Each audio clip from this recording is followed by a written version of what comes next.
नमस्कार दोस्तों, आज की कहानी है घमंड कभी मत करना। एक गांव में एक किसान रहता था। नाम था भोला। स्वभाव से भी अत्यंत भोला था। उसके पड़ोस में राजगायक तेज सिंह रहता था। भोलू का हम उम्र था, लेकिन राजगायक होने के घमंड में भोलू से दोस्ती नहीं रखता था। वह नित्य सुबह सुबह गाने का अभ्यास किया करता था। भोलू के कानों में जब उनके सुरीले गानों की बोल पड़ती तो उसका दिल करता कि वह भी गाना गाए, लेकिन उसे गाना आता नहीं था। एक दिन उसने सोचा, क्यों न मैं तेज सिंह से गाना सीख लूं। जब भी मैं उदास होऊंगा, गाकर मन बहला लिया करूंगा। यह सोचकर वह तेज सिंह के पास गया। बोला, भाई तुम बहुत अच्छा गाते हो, मैं भी गाना सीखना चाहता हूँ, क्या तुम मुझे गाना सिखाओगे? तेज सिंह उसका मजाक उड़ाते हुए बोला, अच्छा तो तुम एक किसान होकर गाना सीखना चाहते हो? भोलू उसका व्यंग समझ नहीं पाया। भोलू बोला, हाँ भाई, गाना सीखने की मेरी तमन्ना है, कृपया मुझे सिखा दो। तो ऐसा करो भोलू, वह जो तुम ऊपर पहाड़ी पर एक गुफा देख रहे हो, वहीं पर मेरे गुरुजी रहते हैं। उसके पास 5 वर्ष रहकर मैंने यह विद्या पाई है, तुम भी वहीं चले जाओ। तेज सिंह ने भोलू उसी की बात को सच मानकर उसी समय गुफा में जाने के लिए पहाड़ी के पास पहुंचा। ऊपर जाने का कोई रास्ता नहीं था। भोली झाड़ियों के बीच से रास्ता बनाता हुआ सीधा चढ़ाई चढ़ता हुआ बड़ी मुश्किल से ऊपर पहुंचा। सामने गुफा थी। वह गुफा में चला गया।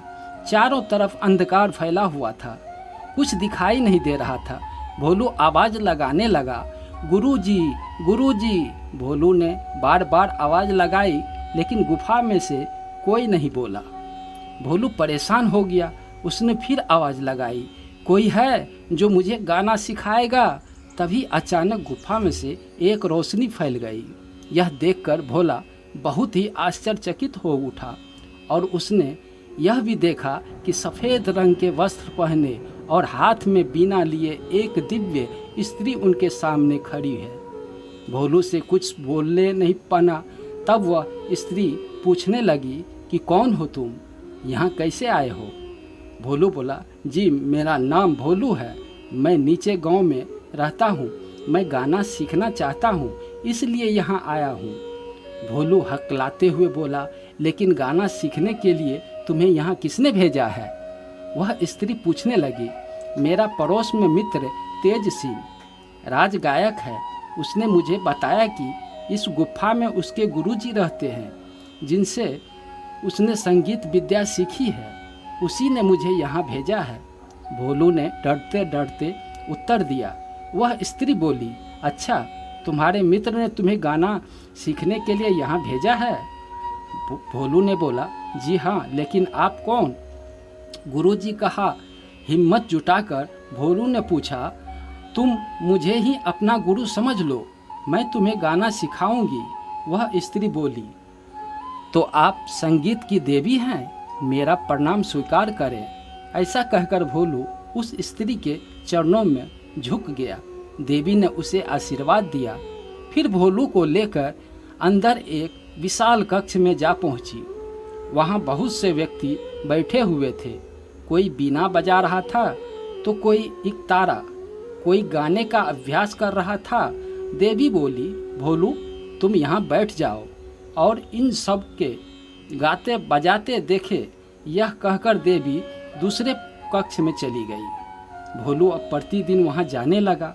गुफा में पहुँचते ही देवी उपस्थित हो जाती थी और भोलू को संगीत कक्ष में ले जाती। इस तरह 1 महीना बीत गया।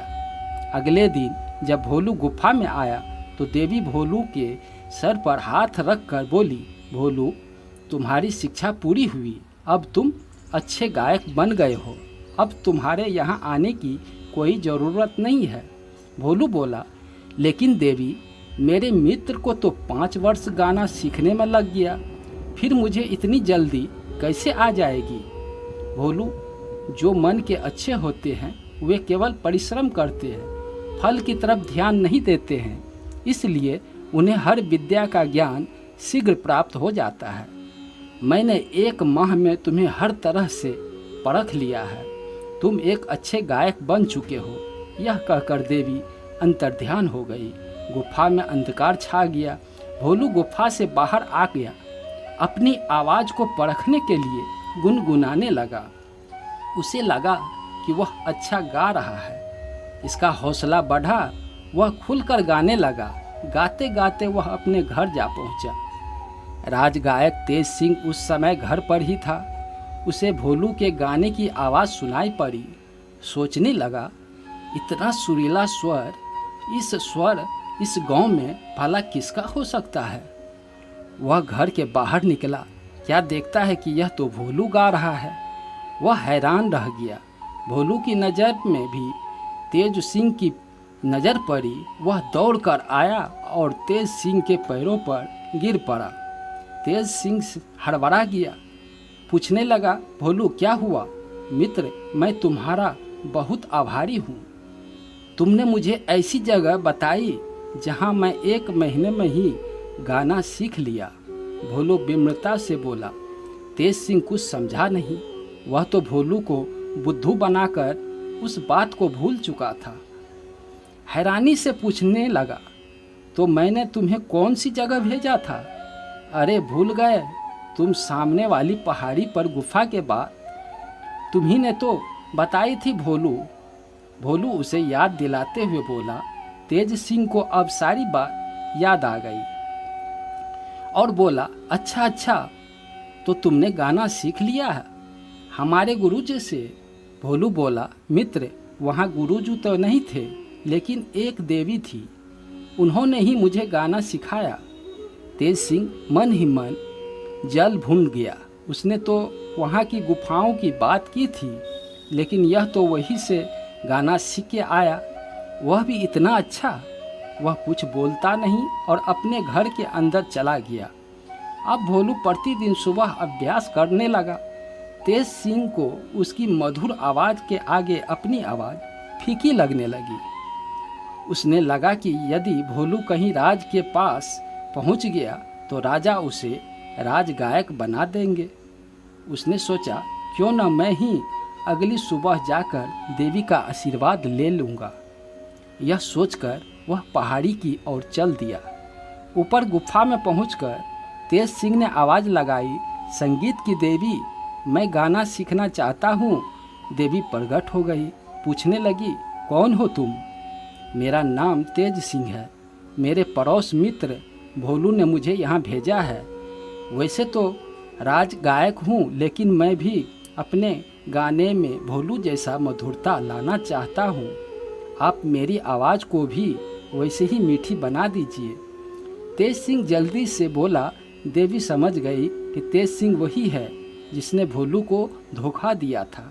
वह बोली, तेज सिंह, तुम्हारी आवाज़ में तो भोलू जैसी मिठास आ ही नहीं सकती है। तुम्हारे मन में तो छल कपट भरा हुआ है। मन साफ तो हो, तभी आवाज़ भी मधुर होती है।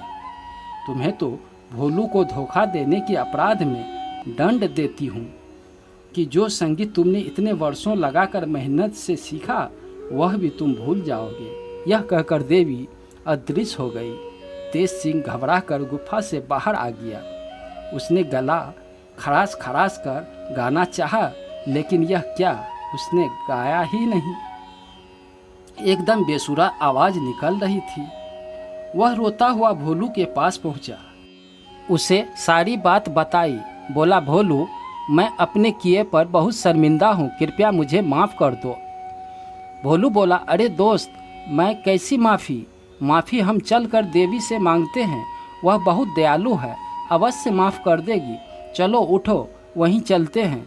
भोलू बोला। वे दोनों फिर गुफा में पहुंच गए। तभी देवी उपस्थित हो गई। पूछने लगी, कहो भोलू, कैसे आना हुआ? देवी को प्रणाम कर भोलू बोला, देवी, मेरे मित्र को माफ़ कर दो, उसे उसकी मधुर आवाज़ लौटा दो।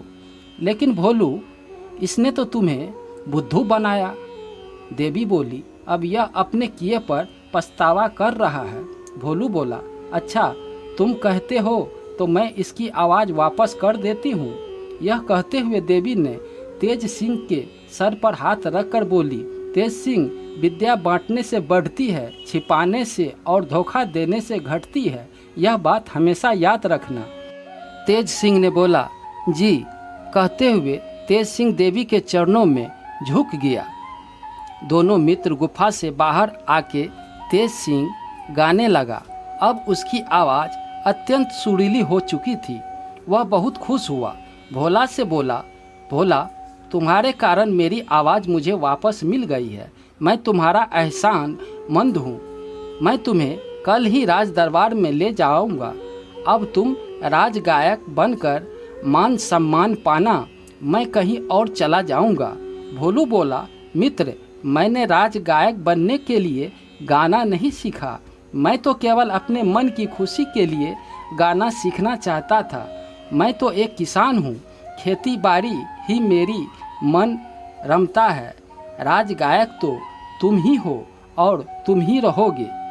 कहानी पसंद आई हो, एक लाइक सब्सक्राइब अवश्य कर दे। धन्यवाद।